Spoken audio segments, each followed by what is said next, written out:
자, 오늘은 우리 방금 읽었던 요한복음 4장에 등장하는 우리 사마리아 땅 수가성 여인의 예수님과의 만남을 통해서 참 남편과 거짓 남편이라는 제목으로 하나님 말씀 나누도록 하겠습니다. 인간은 누구나 영원한 생명을 꿈꿉니다. 진심으로 죽기를 바라는 사람은 없죠. 절망적인 순간에 모든 희망을 잃고 스스로 목숨을 끊으려 할 때조차도 인간은 마지막까지 살기 위해서 몸부림칩니다. 자, 그렇다면 인간은 그동안 영원한 생명을 얻기 위해서 어떤 노력을 해왔을까요? 여러분 잘 아시는 대로 중국의 최초 황제였던 시황제는 불로초를 찾아 헤매었고, 또 고대 마케도니아의 알렉산더 대왕은 영원한 젊음을 얻기 위해서 전설의 샘을 찾아 원정대를 파견했습니다. 자, 그러나 끝내 그들은 원하는 바를 찾지 못했습니다. 현대로 와서 미국의 발명가이자 미래학자인 레이 커즈와일, 음악 하시는 분들은 좀 익숙하지 않으세요? 우리 악기 이름이 이제 커즈와일, 그 커즈와일이에요. 네. 이 사람은 그의 책 특이점이 온다에서 뭐라고 이야기했냐면 2040년이면 인간이 죽지 않게 될 것이다, 이렇게 예견했습니다. 생명공학 기술이 노화의 속도보다 빠르게 인간의 수명을 늘려갈 수 있겠다, 이렇게 본 것이죠. 물론 현재로서는 그게 너무 2040년은 너무 이르다, 이렇게 보는 의견이 대다수입니다. 하지만 한 2100년 정도라면 가능할 것 같다라고 말하는 과학자들, 기술자들이 상당수 있습니다. 그들의 주장대로라면요, 의학과 생명과학 기술이 인간의 모든 질병과 노화를 해결할 수 있을 때까지 우리가 살아남아 있기만 한다면 그런 발전된 기술로 우리의 생명을 연장할 수 있다는 얘기입니다. 그럼 한번 2100년까지 같이 한번 살아보시겠어요? 네. 어디까지나 우리가 그때까지 살아남는다라는 전제 하에 있죠. 뭐 대표적인 예로 극저온을 이용한 보존 기술이 있습니다. 과학 기술이 충분히 발전할 때까지 신체를 냉동 상태로 보존하는 거죠. 또 젊은 피를 수혈받는 방법도 있다고 그래요. 또 비타민과 보충제 같은 것들, 그런 약물을 이용하는 거나 세포 재생 기술, 유전자 치료, 줄기세포 치료와 같은 기술도 있습니다. 하지만 이 기술들은 어디까지나 건강에 도움을 줄 뿐이지 수명 연장과 관련이 있다는 증거는 어디에도 없습니다.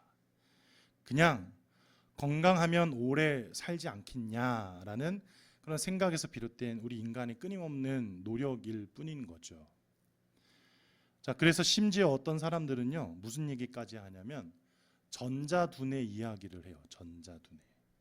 우리 뇌를 스캔해서 컴퓨터나 네트워크에 업로드함으로써 불멸을 달성한다는 거죠. 그러니까 물론 이쯤 되면 과연 불멸이라는 게 뭐야? 그러면 이런 질문 앞에 우리는 서게 될 수밖에 없습니다. 자, 여러분, 그렇다면 영원히 죽지 않는 불멸의 삶을 향한 인간의 욕망, 인류가 꿈꾸는 영생의 비밀, 과연 그 비밀의 해답은 어디에 있을까요? 사실 해답은 존재하지 않습니다. 적어도 우리 인간 편에서는 말이죠. 기독교는 인류가 죽을 수밖에 없는 이유를 이렇게 설명합니다. 태초에 인간은 하나님에 의해서 완벽하게 창조되었으나 아담과 하와가 에덴 동산에서 하나님께 불순종하고 선악을 알게 하는 나무의 열매를 먹음으로써 죄가 세상에 들어왔다.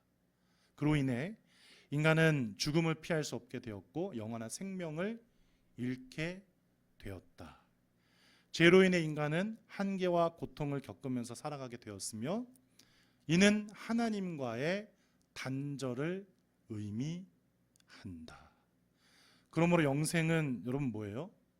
끊어진 하나님과의 관계를 회복하고 죄의 문제를 영원히 해결하게 되었을 때 그때 주어지는 것이 바로 비로소 영생이라는 것이죠. 오늘 본문과 관련해서 그렇다면 이 영생이라는 표현을 여러분 조금만 바꿔서 이렇게 한번 생각해 봤으면 좋겠습니다. 영생하면 너무 먼 얘기 같으니까 지금 당장 우리가 피부로 느낄 수 있는 것 뭐가 있을까요? 영원한 행복, 영원한 기쁨이라고 표현하면 어떨까요? 사람은 누구나 영원한 행복, 영원한 기쁨을 소망합니다. 그렇죠? 아니 살아있는 동안만이라도 항상 행복했으면, 항상 기뻤으면 하잖아요. 그래서 행복의 조건으로 무엇을 이야기해요? 건강, 사랑, 물질적 풍요, 성공 이런 것들을 꼽잖아요. 여기 우리와 같은 바람으로 일생을 허비한 한 여인이 등장합니다. 그녀는 2000년 전에 사마리아 땅 수가라고 하는 이름의 성에 살고 있었습니다. 그녀는 전혀 교육을 받지 못했고요. 당시에는 여성에게 교육의 기회가 주어지지 않았기 때문에 무학입니다. 게다가 그녀는 율법에서 완전히 어긋난 삶을 살고 있었습니다. 그래서 그녀는요 공적으로 경멸받았고요, 사회적으로 완전히 배척당하는 삶을 살아야만 했습니다. 그래서 그녀는 본문 6절 한번 끝부분 한번 보시겠어요? 거기 보면 그녀가 물을 걷기 위해서 우물을 찾아왔던 시각이 6시쯤이라고 나와 있잖아요. 지금으로 따지자면 정오입니다. 정오. 이스라엘의 정오는요 전쟁도 쉬어갈 만큼 아주 뜨겁고 건조한 시간이에요. 그때 그곳에서 그녀는 예수님을 만나는 놀라운 은혜를 경험하게 되었던 것입니다. 예수님은 그녀에게 물을 좀 달라고 하셨습니다. 그러나 여인은 두 가지 이유를 들어서 그것을 거절했죠. 첫 번째는 도덕적인 이유 때문이었습니다. 당시 유대인 남자들은 공공장소에서 여자와 이야기하는 것을 금기시했습니다. 심지어 자기 아내조차와도 이야기하지 않았습니다. 그런데 처음 오는 외간 남자가 다짜고짜 자신에게 말을 걸어오니까 여인의 입장에서 그게 얼마나 이상했겠어요? 두 번째는 역사적인 이유 때문입니다. 솔로몬의 죽음 이후에 이스라엘은 북왕국과 남왕국으로 분열됐습니다. 그리고 북왕국이 주전 721년 아수르 제국에게 멸망당하면서 이방인들이 사마리아 지역에 유입되었습니다. 이는 남쪽 유다 사람들이 보기에 인종적으로 또 종교적으로 순수성을 모두 잃어버린 것이었습니다. 특별히 주전 400년경에 사마리아 사람들이 예루살렘 외곽 그리심산에 자기들 나름의 성전을 세웠을 때 종교적 분열은 더 심해졌죠. 이것이 예수님의 요청을 여인이 이런지야 거절했던 이유입니다. 여러분 어때요? 타당하잖아요. 굉장히 논리적이고요. 합당한 이유로 여인을 거절했습니다. 여인은 예수님을 거절했습니다.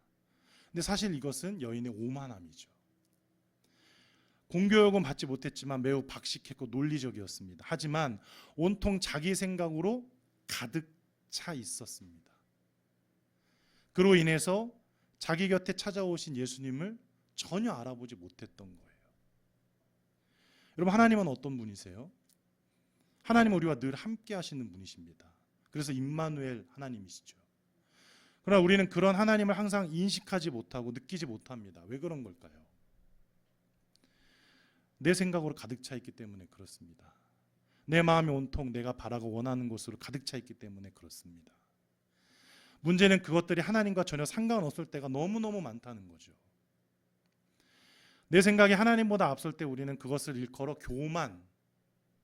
교만이라고 부릅니다. 그러므로 하나님이 아무리 내 곁에 머물러 계셔도 끊임없이 말씀하셔도 교만한 마음을 버리지 못한다면 우리는 하나님의 임마누엘 하심을 절대로 누릴 수 없는 거죠. 그리고 그런 마음으로 그런 태도로 신앙생활을 한다면 여러분 어떨까요? 아무리 열심히 해도 썬데이 크리스천 이상 될 수 없습니다. 아주 오래전부터 우리는 한국교회의 위기를 걱정해 왔습니다. 하지만 이제는 위기를 넘어서 소멸을 이제 걱정해야 할 때가 됐습니다. 처음 한국교회는 꽤 괜찮았어요. 선교사님들이 전해주는 바른 교훈, 바른 가르침으로 이 땅에 큰 변화의 바람을 불러일으켰습니다. 독립운동을 비롯해서 한국전쟁 이후에도 절망에 빠진 세상을 위해서 우리 교회는 하나님 사랑, 이웃 사랑을 실천하는 데 있어서 늘 앞장서 왔습니다. 그러나 어느 순간 교회 안에, 우리 성도들 생각 안에 뭐가 들어오기 시작했어요? 바르지 못한 내 생각이 들어오고부터 곧바로 추락하기 시작한 거예요. 그러므로 교회가 살아나려면, 교회가 바로 서려면 이 내 생각이라는 것을 버리고 오직 성령의 지배 아래 우리가 있어야 하는 것입니다. 보세요. 오늘 우리에게, 그리고 2000년 전 한 여인에게 동일하게 주신 하나님의 말씀을 말이죠. 10절에서 주님께서 이렇게 말씀하십니다. 내가 만일 하나님의 선물과 또 내게 물 좀 달라 하는 이가 누구인 줄 알았더라면 내가 그에게 구하였을 것이요 그가 생수를 내게 주었으리라. 여러분, 예수님이 말씀하신 하나님의 선물과 또 내게 물 좀 달라 하는 이가 누구예요? 동일 인물이잖아요. 예수님은 자신을 가리켜서 이렇게 말씀하신 것이잖아요. 그리고 예수님만이 구하는 자에게 무엇을 주실 수 있다고 말씀하세요? 생수를 주실 수 있다고 말씀하세요. 생수는 말 그대로 생명의 물입니다. 특별히 성경은 하나님이 생명의 물, 생수이심을 늘 자주 언급해 왔어요. 우리 성경 한번 좀 찾아볼까요? 예레미야 2장 13절입니다.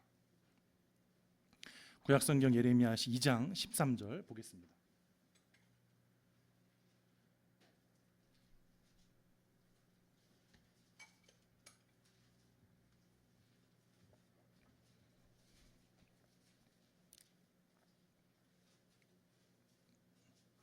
예레미야 2장 13절입니다.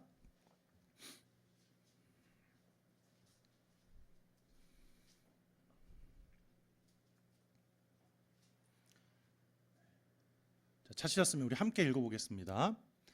내 백성이 두 가지 악을 행하였나니 곧 그들이 생수의 근원되는 나를 버린 것과 스스로 웅덩이를 판 것인데 그것은 그 물을 가두지 못할 터진 웅덩이들이니라. 자, 여러분 요건 한번 그냥 들어보세요. 같은 성경 17장 13절인데 이스라엘의 소망이신 여호와여 무릇 주를 버리는 자는 다 수치를 당할 것이라. 무릇 여호와를 떠나는 자는 흙의 기록이 되오리니 이는 생수의 근원이신 여호와를 버림이니이다. 여러분, 교회가 망해가는 것, 성도가 시리에 빠지고 좌절하게 되는 것, 믿음의 시련을 겪게 되는 것, 외부적인 요인은 그렇게 많지 않습니다. 늘 이 안에 있죠. 우리 안에 있습니다. 가장 큰 이유가 바로 생수의 근원 되시는 하나님을 버리게 되었을 때 우리는 삶의 좌절과 모든 희망을 잃고 그렇게 마치 하나님께 버림당한 존재처럼 쓸쓸히 어두운 곳에서 슬피 이를 가며 울 수밖에 없는 거죠. 자, 그러나 보세요. 이런 경고, 이런 말씀을 듣고도 여전히 자기 생각으로 똘똘 뭉쳐있던 여인은 예수님의 말씀을 여전히 온전하게 이해하지를 못해요. 아니, 오히려 그 오만함이 더 커질 뿐이었습니다. 그녀는 제차 11절에 보시면 이렇게 묻습니다. 예수님에게 주여 물 기를 그릇도 없고 이 우물은 깊은데 어디서 당신이 그 생수를 얻게 싸움나이까. 무슨 얘기일까요, 여러분? 분수를 날라는 거예요. 사기치지 말라는 거예요. 나를 기망하지 마세요, 이 얘기입니다. 보아하니 예수님의 행색이 어땠을까요? 예수님은 늘 거리를 돌아다니시면서 복음 전파에 힘을 쓰셨잖아요. 늘 가난한 자들, 병든 자들, 과부와 고아들에게 관심을 가지시고 그들을 위해서 자기 것을 다 내어주신 분이시잖아요. 그런 분의 행색이 어땠겠어요, 여러분? 남루할 수밖에 없죠. 여행통에 지쳐 있었고 목이 말라 우물을 찾아왔지만 물 기를 방법이 없으니까 지금 다 무시했던 한낱 사마리아 여인에게까지 가서 물을 달라고 부탁했단 말이죠. 그런 사람이, 그런 남자가 그런데 갑자기 말을 바꿔서 생수를 퍼 올려준다고 하니까 여러분 여인의 입장에서 어땠겠어요? 그 말이 퍽이나 웃을 수밖에 없었습니다. 근데 한번 생각해 보세요, 여러분. 우린 늘 쉽게 착각하곤 합니다. 무엇을요? 주님의 방식은 틀렸습니다. 주님 무슨 말씀을 하시면 이미 그 말씀은, 그 이야기는 구식이 되어버린 지 오래예요. 2000년 전에 하셨던 말씀이잖아요. 지금은 21세기 4차 산업 시대라고요. 주님의 말씀과 지금 시대가 맞지 않아요. 지금은 이렇게 해야 합니다. 이제 그만 좀 말씀하세요. 제 일은 제가 알아서 하겠습니다. 여러분 이게 우리의 신앙 양태 아닌가요, 지금? 게다가 이미 자신이 가지고 있는 것을 과시하기까지 하죠. 누구처럼요? 오늘 본문 속 수가성 여인처럼 말이에요. 12절 한번 또 보세요. 이 여인이 이렇게 말을 합니다. 우리 조상 야곱이 이 우물을 우리에게 주셨고 또 여기서 자기와 자기 아들들과 짐승이 다 마셨는데 당신이 야곱보다 더 크니까. 여러분 야곱이 누구예요? 자기 생각으로 똘똘 뭉쳐서 자기 방식을 고집했던 인간의 전형이잖아요. 오죽했으면 그의 이름을 하나님께서 무엇이라고 바꿔 불러주셨어요? 이스라엘이라고 바꿔 불러주셨어요. 하나님을 겨루어 이긴 자예요. 이게 명예로운 이름일까요? 아니죠. 굉장히 수치스럽고 사실 하나님의 은혜가 아니고서는 전혀 수용받지 못한 그런 이름이에요. 근데 우리가 지금 그런 존재라는 사실을 늘 잊지 않아야 되는 거죠. 여인은 그런 자가 판 우물을 누구 앞에서요? 하나님 앞에서 자랑하면서 과시하고 있어요, 지금. 그렇다면 자기 생각으로 가득한 오만한 사람의 절정이 뭘까요? 여인처럼 주님 앞에서 심지어 주님과 대화를 나누면서도 정작 그분이 주님이라는 사실을 깨닫지도 깨닫으려 하지도 않는다는 점이죠. 여러분 우리가 지금 이런 안타까운 모습으로 살아가고 있진 않나요? 하나님은 말씀하신 하나님이신데, 늘 우리와 함께 하신 하나님인데, 늘 우리보다 앞서서 걸으시며 늘 우리와 동행하시는 하나님이신데 그런 하나님이 어디에 계신지 나는 보이지 않습니다.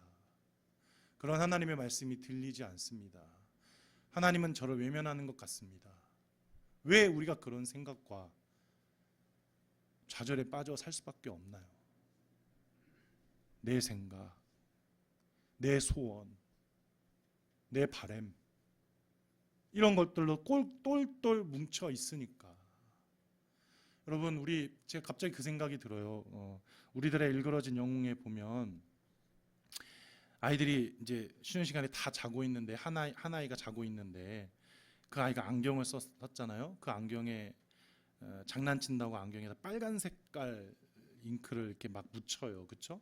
기억나세요? 그러면서 팡 치면서 불이야라고 소리를 친단 말이죠. 그때 아이가 깜짝 놀라서 보니까 진짜 세상이 온통 빨간 거죠. 진짜 불이 난 줄 알고서 막 혼비백산 난리가 나잖아요. 여러분 우리의 소원이, 우리의 바람이, 우리의 그 무엇이 이렇게 우리 눈을 가리고 있단 말이에요. 그러니까 세상은 전혀 변함없는데 그렇게 보이는 거예요. 그렇게 느껴지는 거예요. 그렇게 들릴 수밖에 없는 거예요. 우리는 이 안경을 벗어 던져야 합니다. 귀를 닦아야죠. 마음을 열어야죠. 그래야 하나님이 온전하게 보이고 들리기 시작하는 거죠.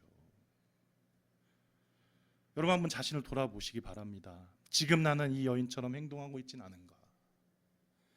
나에게 허락된 삶의 방식, 신앙 양태가 하나님이 내게 허락하신 은혜인 줄 모르고 어쩌면 전에 누렸던 편리함과 편안함 때문에 지금은 너무 힘들어, 지금 너무 불편해, 그렇게 살기가 너무 어려워 하면서 예전 것들, 옛 것들을 그리워하고 불만을 표하고 있는 것은 아닌지. 우리 그것을 떠나올 때는 너무너무 기쁘고 감사했잖아요. 이제는 정말 새롭게 살겠다고, 하나님의 뜻대로 한번 살아보겠다고 다짐했잖아요.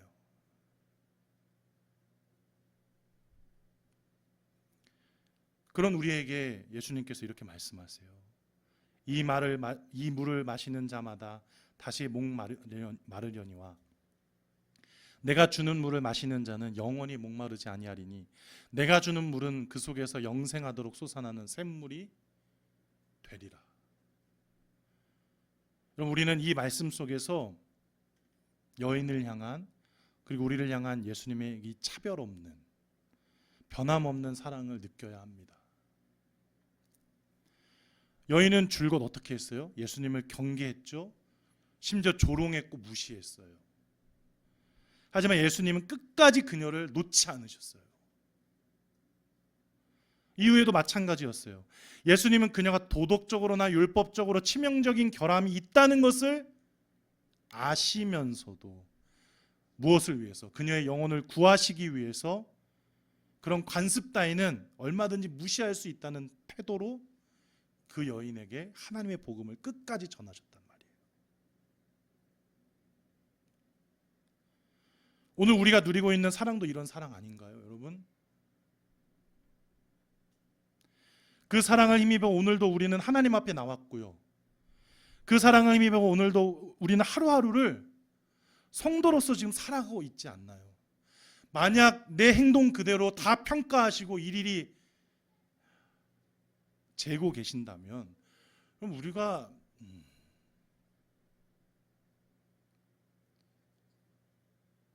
뒤에 말은 굳이 하지 않겠습니다. 그런데 왜 우리는 이 사랑을 다시 한번 말씀드리지만 여실히 체감하지 못하는 것일까? 온통 내 생각으로 가득 차 있기 때문에. 내 삶에는 내가 원하는 방식이 있고 지향이 있고 목표가 있는데 그게 하나님의 뜻과 맞지 않기 때문에. 그래서 삶이 힘들고 고달프고 도망치고 싶은 거죠. 그러나 언제나 하나님과 함께하는 자는요, 절대로 영혼의 갈증을 느끼지 않습니다. 왜냐하면 하나님께서는 항상 우리 삶을 새롭게 하시고 우리 영혼의 갈증을 풀어주시는 영원한 생명수이시기 때문에 그렇죠. 계속해서 15절 보겠습니다. 여자가 이르되 주여 그런 물을 내게 주사 목마르지도 않고 또 여기 물 기르러 오지도 않게 하옵소서. 언뜻 보기에 여인의 태도가 조금 변화한 것처럼 보입니다. 하지만 여전히 그녀는 예수님이 제시하시는 영원한 생명수를요 온전하게 이해하지 못하고 있어요. 그냥 단순한 물, 자연적인 물, 그 정도, 그 이상 그 이하도 아닌 것, 이 정도로만 지금 보고 있는 거예요. 그러니까 결국 예수님은 이제 뭐라고까지 말씀하세요? 16절, 가서 내 남편을 불러오라. 뭐 여러 가지 추측이 가능한데 그냥 자연스럽게 말이 안 통하니까 가서 네 남편 좀 불러와라, 이렇게 말씀하신 것처럼 보이기도 해요.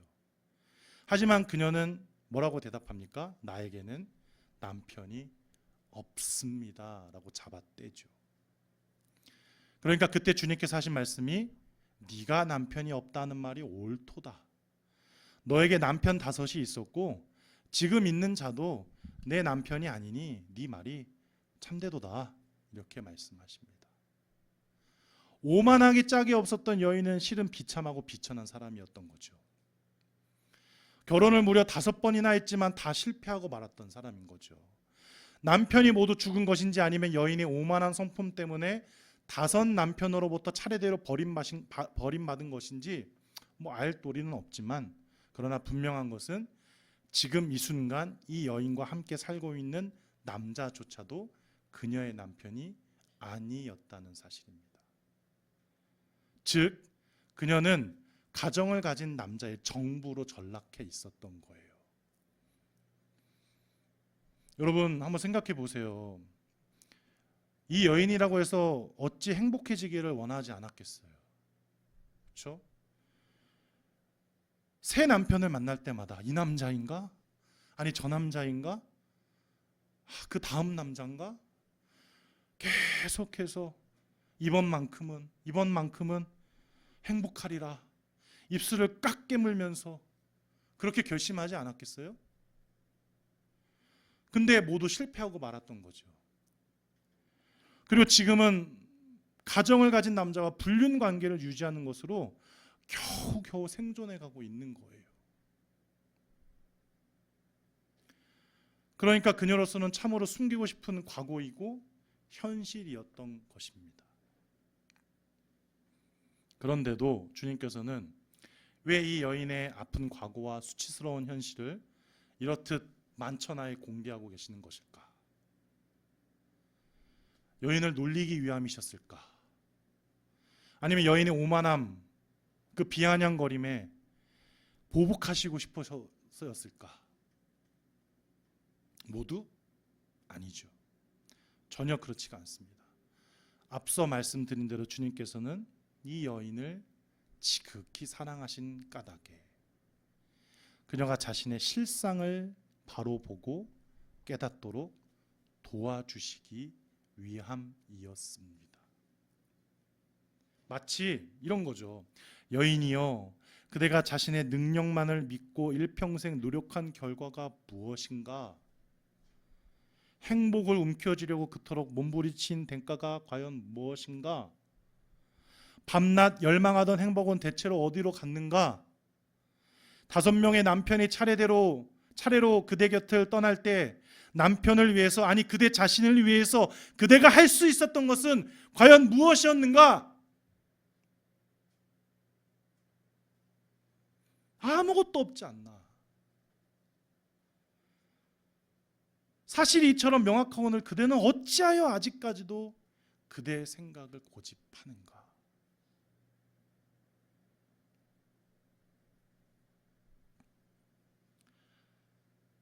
여러분, 그런데 이것이 과연 이 여인만을 향한 주님의 책망이었을까요? 전통적으로 성경은 하나님과 우리의 관계를, 특별히 택하신 선민과의 관계를 남편과 아내의 관계에 빗대어서 설명해 왔습니다. 그 중에서도 호세아는 이른바 결혼 은유를 가장 먼저 사용한 예언자, 선지자로 잘 알려져 있죠. 우리 호세아 1장 2절을 한번 보겠습니다. 구약성경 호세아 1장 2절입니다.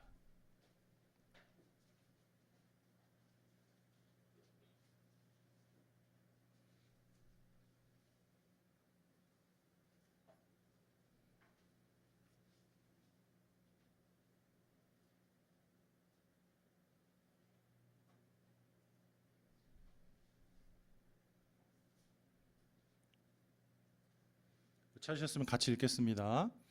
여호와께서 처음 호세아에게 말씀하실 때 여호와께서 호세아에게 이르시되 너는 가서 음란한 여자를 맞이하여 음란한 자식들을 낳으라. 이 나라가 여호와를 떠나 크게 음란함이니라 하시니. 자기 백성 이스라엘을 애굽에서 구원하신 하나님은 시내산에서 영원한 결혼 언약을 선포하셨습니다. 십계명이 결혼 언약의 조항들이라고 생각하시면 돼요. 다시 말해서 하나님은 이스라엘에게 장가드셨고 이스라엘은 하나님의 영원한 신부가 되었습니다. 그러나 잇따른 이스라엘의 배반은 하나님과의 결혼 관계를 파탄나게 만들었던 거죠. 우리로서는 이 돌이킬 수 없는 강을 건너게 만들었던 겁니다. 예수님의 말씀 속에서 여인에게 이미 5 남편이 있었음을 여러분 한번 상기해 보세요. 앞서 말씀드렸듯이 그녀는 행복하고자 여러 남자를 만났습니다. 단 한 번도 불행을 꿈꾼 적이 없었어요. 하지만 만나면 만날수록 여인은 불행의 나락에 빠질 수밖에 없었죠. 왜 그랬을까요? 진짜 남편을 만나지 못했기 때문입니다. 심지어 지금 남편은 남편도 아닐 뿐더러 사실 다른 여인의 남편이었잖아요. 마찬가지로 우리는 우리가 생각하는 행복을 찾기 위해서 그동안 얼마나 숱하게 거짓 남편을 찾아 헤매었던지 한번 기억해 보세요. 대표적인 것이 돈, 건강, 명예, 자녀, 쾌락 같은 것들 아닌가요? 이것들이 그동안 우리가 만나왔던 거짓 남편들입니다. 물론 이 자리는 하나님이 아닌 다른 어느 것으로도 대체해서 생각할 수 있어요. 다만 무엇을 가져다 놓아도 그 자그마한 기쁨에 100만을 곱하고 다시 그것들을 모두 다 더한다고 할지라도 나의 참 남편 되시는 예수 그리스도께서 떠먹여 주시는 그 생수 한 모금, 그것에 비하면 아무것도 아닌 거죠. 아니, 아무것도 아닌 정도가 아니라 그 이하이고 오히려 방해만 될 뿐이에요. 그렇다면 마지막 남은 정부의 존재는 뭐였을까요? 불륜남의 존재. 결국 끝까지 놓지 못하고 버리지 못한 나 자신 아닐까요? 내 생각입니다. 우리는 그것까지 완전히 비우고 버려낼 때 비로소 예수님을, 하나님을 나의 참 남편으로 온전하게 맞아들일 수 있는 거죠. 내 남편을 데려오라. 너의 그 비참한 현실을 좀 맞이해라, 이 얘기입니다. 주님의 말씀을 들은 여인의 반응을 한번 주목해 보세요. 19절. 여자가 이르되 주여 내가 보니 선지자로소이다. 이젠 더 이상 오만해질 수가 없는 거예요. 내 실상을 깨닫고 내 앞에 계신 한 분을 보니까 그분이 진짜 누구신지 이제 알게 된 거예요.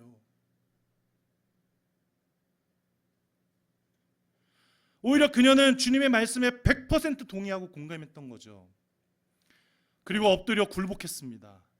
주님의 말씀 앞에 갈기갈기 찢어진 넝마조각 같은 자신의 인생, 더러운 걸레조각처럼 악취를 풍기는 자기의 영혼, 그 실상을 똑바로 보았기 때문에 선지자로소이다.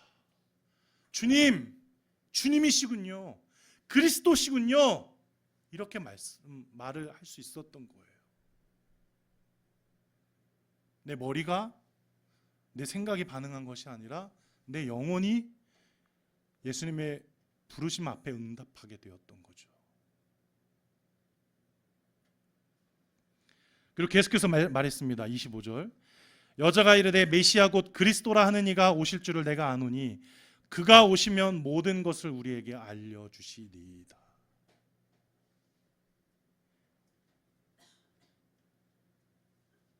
자기 자신에게 믿을 것이라고는 아무것도 없음을 깨달은 여인은 즉시 그리스도를 소망하게 되었던 것입니다. 형편없는 자신의 실상에 대한 바른 깨달음이 그리스도 즉 구원자를 향한 믿음으로 이어지게 된 것이죠.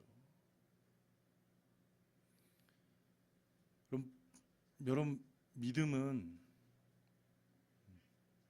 신앙은 이렇게 부지불식간에 시작이 돼요. 내 노력으로 그렇게 되지 않던 것도 하나님을 만나면 순식간에 변화가 일어나요.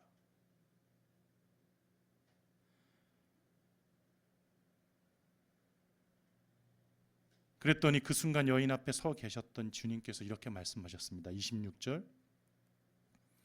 예수께서 이르시되 내게 말하는 내가 그라 하시니라. 그래, 내가 그리스도야. 내가 메시아야. 내가 하나님이야. 여인은 드디어 예수님을 인격적으로 만나게 된 거죠. 그리고 여인의 삶은 완전히 새로워지게 된 거죠. 그녀의 삶엔 기쁨과 평강 그리고 새 생명이 이제 차고 넘치게 되었습니다. 무엇보다도 놀라운 것은 비천한 이 여인으로 인해서 그녀가 살던 수가성이 송두리째 새로워지게 되었다라는 사실이에요. 여인이 비참하고 처참한 자신의 실상을 깨닫고 겸손하게 예수 그리스도 앞에 굴복했더니 주님께서 생수와 같은 은혜를 그녀의 심령 속에 부어주셨고 그녀가 예수님의 도구로 바뀔 수 있게 되었던 것이죠. 여러분, 주님께서 베푸신 은총에 바르게 응답함으로 이 세상에서 가장 비천했던 여인은 가장 고귀한 주님의 사람이 될 수 있었던 겁니다. 그래서 새 생명의 삶을 마음껏 누리고 이제는 그것이 내 것일 뿐만 아니라 이게 차고도 넘치니까 다른 사람들에게 나누어 주는 삶을 살 수밖에 없었던 거예요. 여러분, 우리는 모두 이런 삶을 꿈꾸고 영위해야 합니다. 이게 하나님께서 우리를 향한 소원이시고 바람이세요. 하나님께서 우리에게 무엇을 요구하시던가요? 하나님 딱 한 가지만 우리에게 요구하세요.